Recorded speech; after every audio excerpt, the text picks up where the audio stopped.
Hello and welcome to Mock the Week. I'm Dara Breen. Joining me this week are Andy Parsons, Ramesh Ranganathan and Rob Beckett. Josh Widdicombe, Hugh Dennis and Gary Delaney. One clap for Rob. We start with a game called Picture of the Week. I show the panel a topical image and ask them to tell me what's happening. So, teams, what's going on here? Is it new exhibition disappoints crowds at London Aquarium? Isn't Labour's best hope? In fact, they've cryogenically frozen him until after the next election. Is it Blue Man Group unveil latest member? He's probably joined the cast of Avatar 2, hasn't he? The quest for unelectium.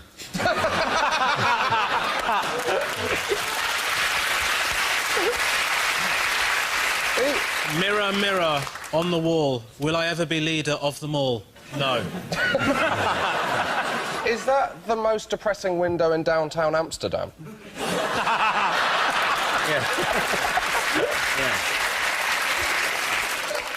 My worry about it is that he might just have been caught obsessively watching one of those lights that kills flies in restaurant kitchens. Is that what you see if you look in a mirror at midnight and say Miliband 3 times? OK, back to this. Anyone else? No, Is it the Labour Party conference? It is, of course. Thank you very much, Josh Widdicombe. You're absolutely right. It is, of course. This is Ed Miliband at the annual Labour Party conference in Brighton this week, where new party policies threaten to be overshadowed by revelations from former spin doctor Damien McBride of infighting from Labour's past. How has his presentation of policies gone? My favourite policy in his speech was he said, if he's elected, he's not going to take his shirt off in public. Yes. Well, I like that for two reasons. One, it's attainable. And the other one is he said if he's elected, that's going to happen, which implies if he's not, he might just, like, streak through Parliament. And that's the most effective way to get elected, isn't it? If you say, listen, if you don't elect me, I'm going to take my top off and run through the streets. When I'll be voting for him straight.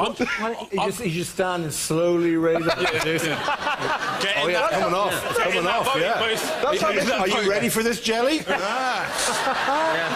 There's a kind of an Ed Balls tradition at these conferences every year. Do you remember what it is? Plays a football match every year? He does indeed play a football match every year. And every year we show photographs of him playing the football match at the conference. This is from 2 years ago. This is from 2 years ago. This is last year's photograph we have as well. They're the standard photographs. He kind of went for a very different look this year. This is this year's. Amazing! That is, you know, he's gone it's kind of saucy, if anything. He's gone. I mean, it's the one leg up in the kind of a... Can you imagine? Paint me like your French ladies, Leo. All right, let's move on to the far more entertaining and comedically gifting conference. In other news, what's going on here? Is he in fact at Dover ferry terminal and he's waving goodbye to the foreigners? I think it might be just Nigel Farage going, I'm in charge because I'm the most normal.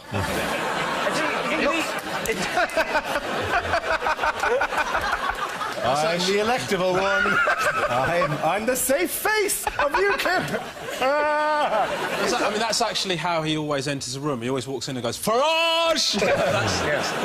Is it Farage sells teeth for party funds?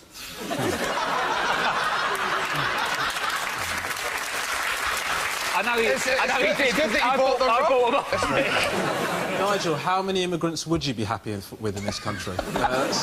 His cook, his cleaner, his gardener. Yes, it is Farage, obviously, at the UKIP conference, which gave more headlines than Labour could possibly dream of, really. He was pretending still to be a man of the people, wasn't he? And this is a man who used to be a stockbroker who went to public school. You think if he was truly a man of the people, surely he'd be called Nigel Farage rather than Nigel Farage, you know? Nigel Farage Like garage rather than garage, you know? By all means, he might live in a village, I don't know, in a cottage. Enjoys a sausage, quite possibly. I mean, the trouble is, though, isn't it? People come over here and they can't pronounce our words, can they? It's an outrage. It's an outrage.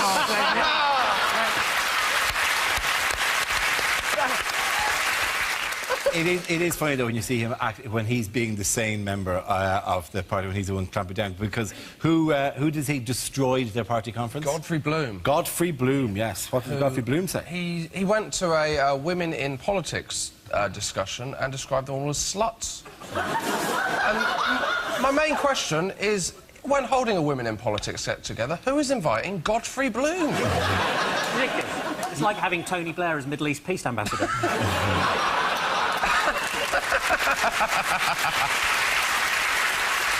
What was his defence for calling them sluts? Well, he said that he called them sluts because they didn't clean behind the fridge.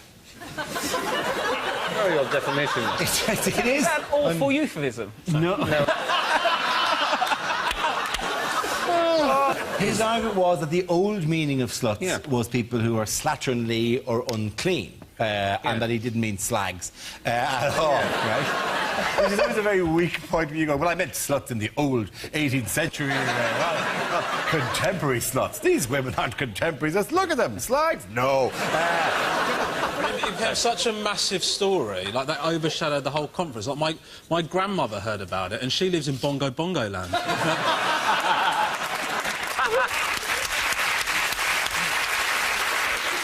I do think it's a strange barometer to choose anyway in terms of deciding task around the house, because genuinely, who cleans behind the fridge? Have I missed a thing here? Well, how do you get behind the fridge? You'd have to move the fridge for a start, right? Well, you have to take out the whole fitted kitchen. It's another point that if I ever came home, and my wife works it, but if I ever came home and found her cleaning behind the fridge, I'd have to stage an intervention and go, honey, this is going too far. I just caught you cleaning behind the fridge. I don't think I can take this thing. It was enough. I could get on board with all of our urine being collected in jars, but I can't. But behind the fridge is too far. This is too much. We need to get help here. He went, women are better at finding mustard in the pantry than driving. And I'm like, why are you hiding the mustard from your wife? Who does that? Has she got a problem? She's like on 2 packs of Coleman's a day, doing lines of the stuff. Yellow all round her nose. Also, every Sunday morning, he's out with a stopwatch going, OK, oh yeah, you're making a ham sandwich? No, where's the mustard? He hit a Channel 4 news reporter on the head with a brochure. Yes, he did. And apparently, right, this Channel 4 news reporter, he was hit so hard that he actually damaged his brain, and he's now had to become a Channel 5 news reporter. So sad.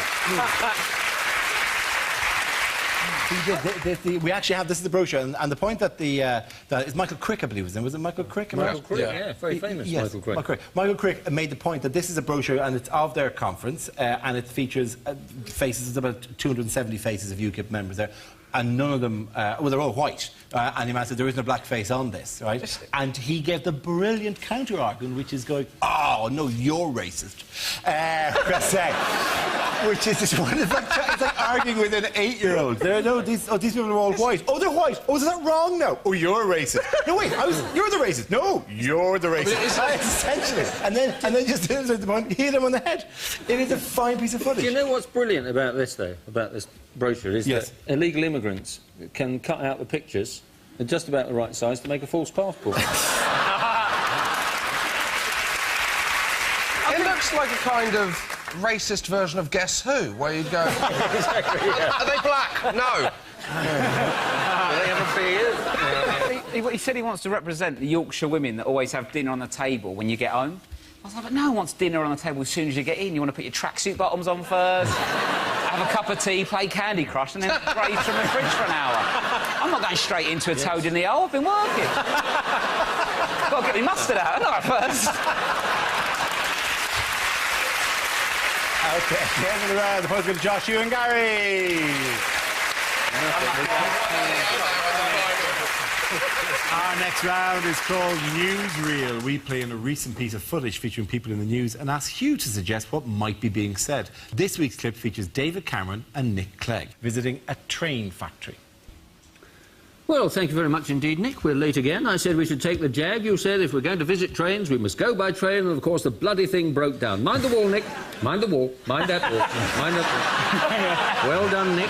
I wish we could make you disappear permanently. Anyway, I tell you what, I'll do all the talking, you just stand there and smile inanely. Right, good morning, everyone. I'm sorry we're late. Somebody fell under Eric Pickles at Hemel Hempstead, and we've come on the replacement bus service. But now, would you please give a very warm welcome to the Deputy Prime Minister.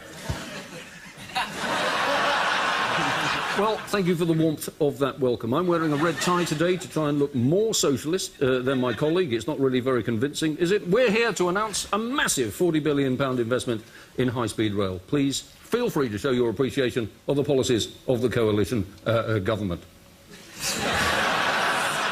Well, high-speed rail is vital. Think of the advantages. If you are travelling to Birmingham, soon you'll be able to spend an extra 20 minutes in Birmingham.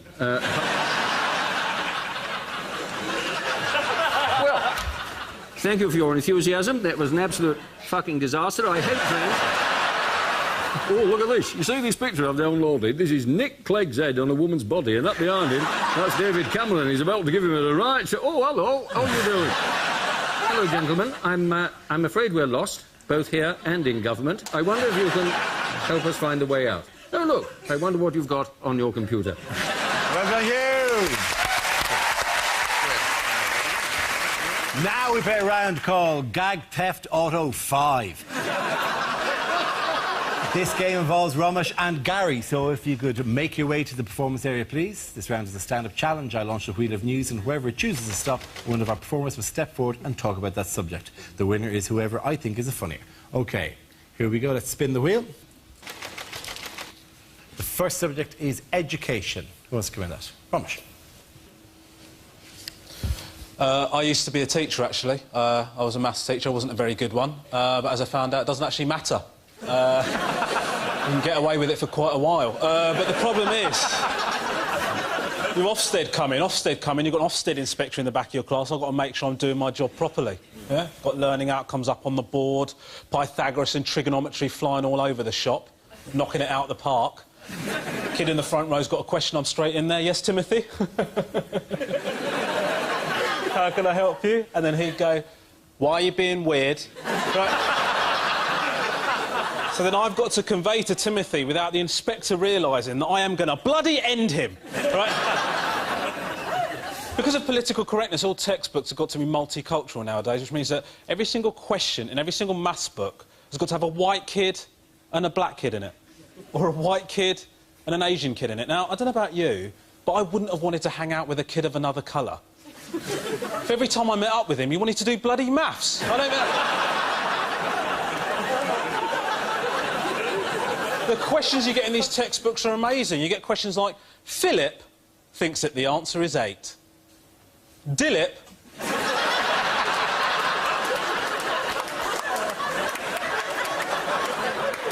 thinks that the answer is 10. Which one is correct? And then a kid would put his hand up and he'd say, I think Dilip's correct. And I'd say, why? And it's, oh, because Asian kids are bods, aren't they?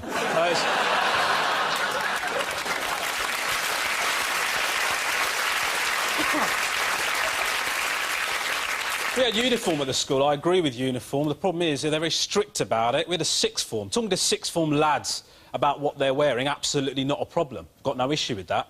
Talking to sixth form girls about what they're wearing, something I felt a lot less comfortable about. But what I actually found was, if I just looked at them for long enough, they soon covered themselves up.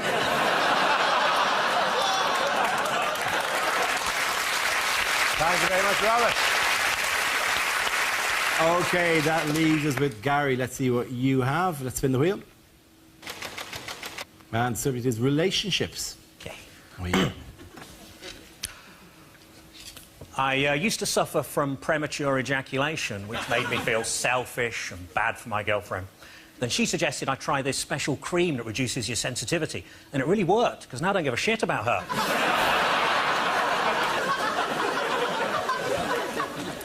I bought a vegan friend of mine a fancy cookbook. Unfortunately, he said he couldn't accept it as it was leather-bound, which meant it was too heavy for him to lift. When I was a teenager, my mum always said, your bedroom's so messy, you'll never get any self-respecting girl to come back here. But luckily, they weren't the ones I was going after. I watched the director's cut of a porn film. At the end, he actually fixes the washing machine. I was in a sex shop. I saw a dildo described as 9 inches long and realistic. I thought, well, which is it?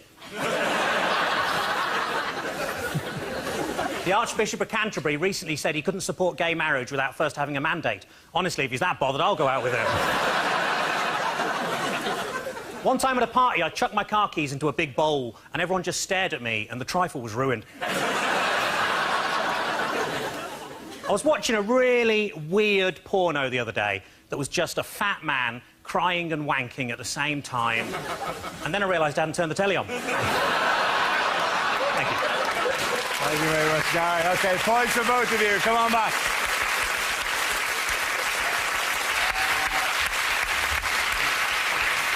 Our next round is called If This Is the Answer, What Is the Question? On the board are 6 categories. Ramesh, which category would you like? Science, please, Dara. Science, OK. Your category is science, and the answer is 1.75 billion years. What is the question? Is it how long it would take Joey Essex to spell the word hypothetical? What is the best before date for coal? How long will I wait for a girl to text me back before I'm sure she's not interested? Is it...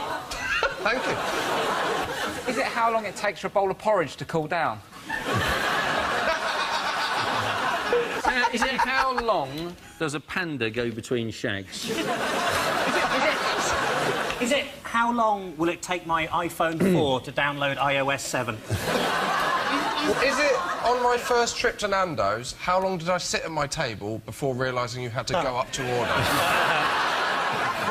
That's sweet. He's going, oh, they're very slow in here. Twirling your napkin and wondering, well, I shall write a very harsh review of this. Is it, if you booked onto a Ryanair time machine, how far from where you want it to be would you in fact end up?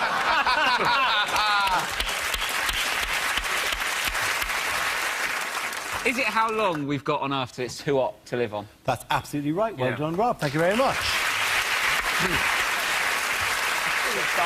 Yes, the question I was looking for was how many years maximum do scientists predict human beings have left on Earth? This is the news that scientists have estimated that the Earth could possibly support life for up to a further 1.75 billion years. And after that time, the planet will become uninhabitable. Why will it become uninhabitable? 1.75 billion years, they reckon, right, that then the Earth is going to, like, get so hot because the sun will expand and the temperatures will soar and the oceans will disappear. And you're thinking, that is one hell of a long-range weather forecast, isn't it? How hot does it need to get before I can call my house a villa?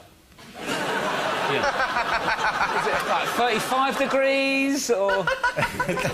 I presume there was some architectural part to Villa as well, not just it's sunny. It's just a bungalow with a pool, isn't it? It's not going to make much... I mean, I don't care anyway. It's not going to make much difference to me unless omega-3 is more powerful than we ever imagined.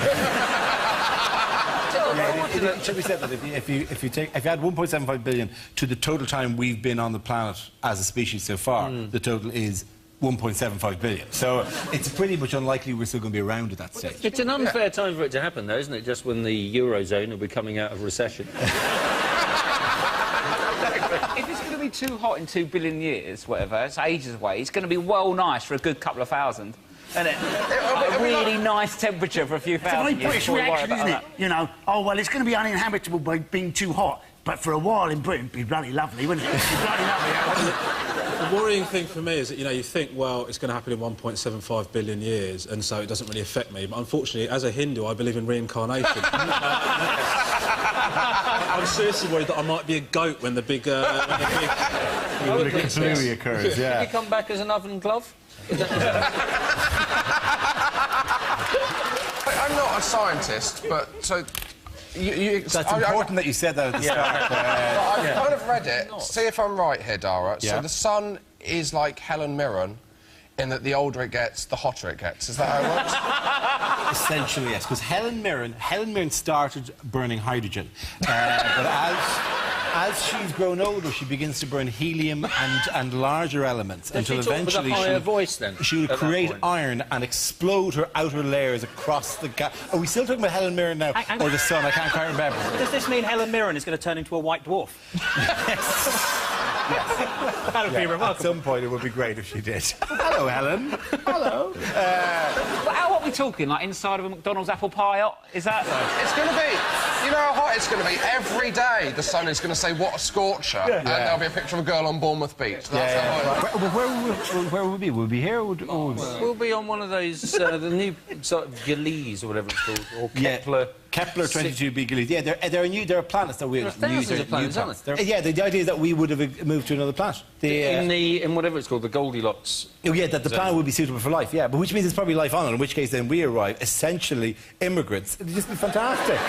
We arrive in a hideously ironic turn of fate. We arrive and go, hello, and some UKIP are running Kepler 22b and go, oh, we're not having those Earthlings here. Oh, they'll drive prices here down, yeah. Why is it called Goldilocks? Goldilocks is neither too hot nor too cold. It's a porridge reference, because that's apparently very important when you're a planet. OK, let me explain to you basically. Bette Midler likes porridge, but Bette Midler doesn't like hot porridge. She likes kind of medium-tempered porridge before she explodes and engulfs the entire planet. That's the way scientists always talk to each other about this stuff.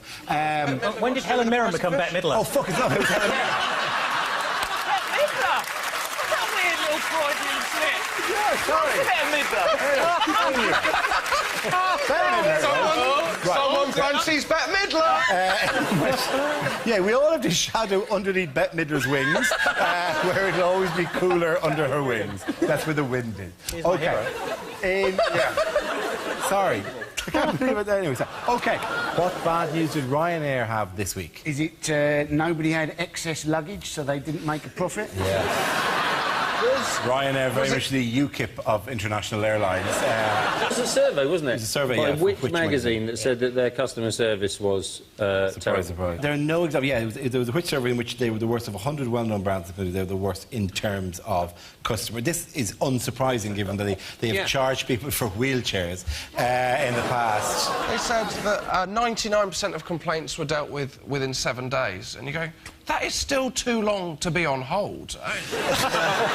They charge for absolutely everything, though, don't they? Yeah. You know, and you're thinking, you know, you could quite imagine being on Ryanair, hear a tannoy announcement, or there's been a loss of pressure in the cabin, and then a second tannoy hands up those people who want to rent an oxygen mask. I'd pay for the oxygen mask, but I'd want to use it. I get really irritated on planes. I know it's there, but it's never, ever popped down. Has it ever popped down for you? I've never had a pop down for me, no. No, but you know it popping down is a bad sign. Oh, no. You don't want to go, great, the air mask's down, this is going to be great fun! And then turn to my child and go, wait your turn. Very important I do me first. So we'll just have one for the entire family.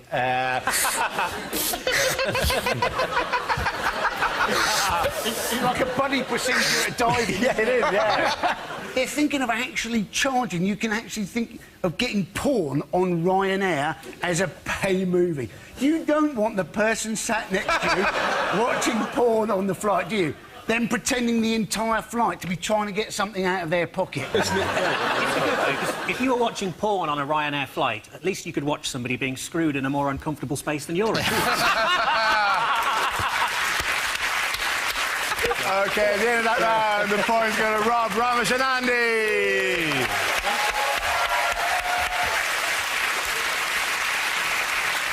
Now we come to scenes we'd like to see. So if everyone can make their way over to the performance area, please.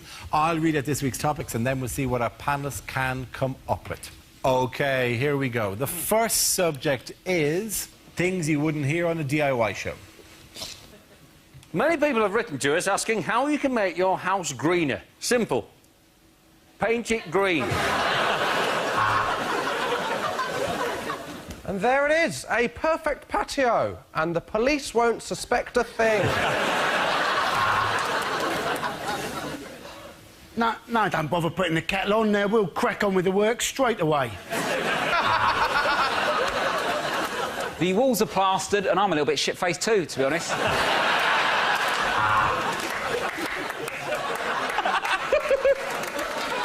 Welcome to Bollywood Does DIY. Episode number 1, change a light bulb. I was going to do that. I'm Nick Knowles, and no matter how many DIY programmes I make, I'll never be as famous as my sister Beyoncé. This week on Grand Designs, 2 more middle-class tossers piss away their life savings on some glorified Wendy house.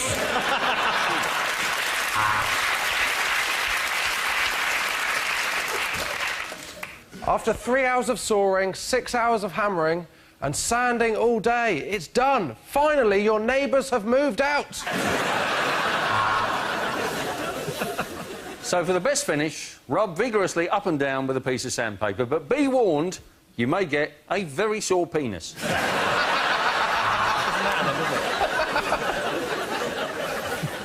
We've managed to double the price of this house in Middlesbrough. We put 20 quid in the biscuit tin.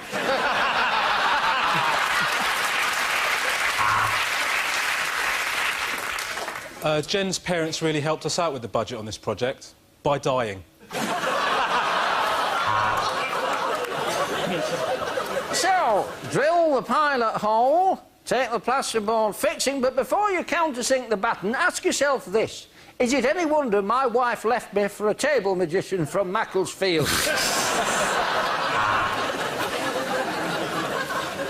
We sandblasted several layers of varnish off, but sadly, there was very little of the real Dale Winton left. This week, John from Peterborough successfully put a roll of wallpaper up himself, so we're taking him to hospital. We've got 24 hours to renovate Sharon's house. Let's start by smashing her back doors in.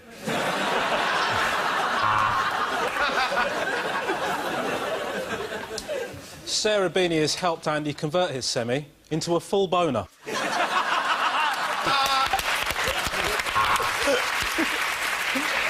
OK, the next topic is unlikely lines from a romantic novel. He gazed into her eyes and said, is it better with this lens or this lens? Godfrey looked behind the fridge. He was in luck. She was a slut.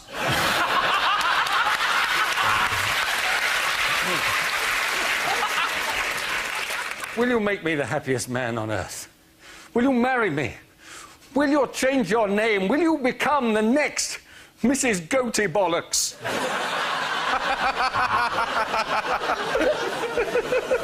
Yes, the Earth did move for me. I think they must have started fracking.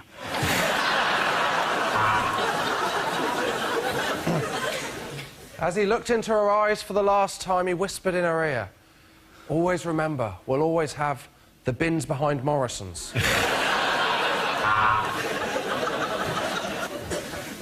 Romeo, 5-5, Alpha Zulu Tango, Grey Skoda Octavia, last seen heading towards M6. I've been looking for you my whole life. iPhone maps are crap. He made love to her like no man had ever done before. It was so intense, she dropped her chips.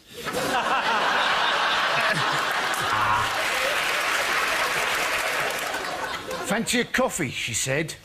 He realised his luck was in and started taking his clothes off, at which point he got kicked out of Starbucks. They skipped hand in hand through the wood. Oh, look, he said, a yew tree. How appropriate.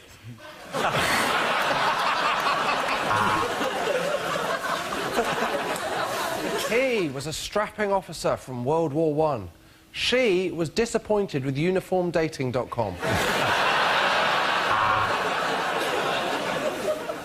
Daisy was everything he looked for in a woman. Pissed with low self-esteem.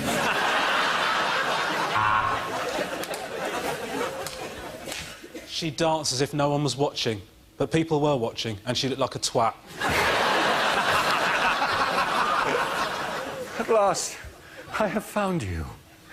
I have found you. Is it really you? Are you Wally?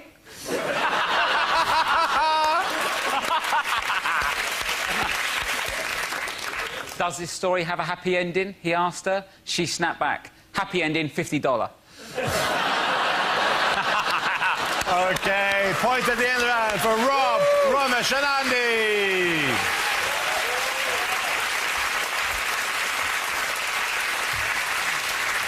And that's the end of the show. This week's winners are Andy Parsons, Ramesh Ranganathan and Rob Beckett. Commiserations with Josh Widdicombe, Hugh Dennis and Gary Delaney. Thank you for watching. I'm Dara Breen. Good night.